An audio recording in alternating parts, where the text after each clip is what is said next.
இந்த விஜய் உண்மையானவன்றது உங்க எல்லாருக்குமே தெரியும். நமக்கு எதிராக சதி செய்யறது யாரு, நமக்கு எதிராக சூழ்ச்சி செய்யறது யாரு, நமக்கு எதிராக பழி போடுறது யாரு, யாரெல்லாம் ஒன்னா சேர்ந்து இதெல்லாம் செய்யறாங்கன்றது உங்க எல்லாருக்குமே நல்லா தெரியும். அதனால என்னோட சொந்தங்களாகிய உங்ககிட்ட வந்து நான் நீதி கேட்காம வேற யாருக்கிட்ட தான் போய் கேட்பேன்.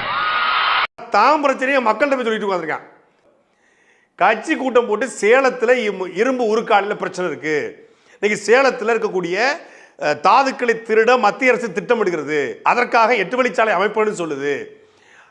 அதை பற்றி பேசிக்கலாம். சேலம் செவ்வாய்ப்பேட்டையில் முழுக்க தமிழர்கள்ட்ட இருந்த தொழில் வடநாட்டுக்காரன் கட்டுப்பாட்டில் போயிடுச்சு. சேலம் முழுக்க வடமாநிலத்துடைய கட்டுப்பாட்டுக்கு மாறி இருக்கிறது. பூர்வகுடி மக்களாக கூடிய வன்னியர்களும் கவுண்டர்களும் அங்கே இருக்கக்கூடிய பிற தேவேந்தர்களும் பறையர்களும் ஆதி தமிழ் குடிகளும் புறக்கணிக்கப்பட்டிருக்காங்க. சேலத்துடைய மொத்த வருவாயும் வடநாட்டுக்காரன் தூக்கிட்டு போறான். அதை பற்றி ஒரு வார்த்தை பேச தைரியமோ துணிச்சலோ தெம்போ திராணியோ இல்லாத இந்த கோலை மக்கள்கிட்ட நீதி கேட்கிறாரம்மா.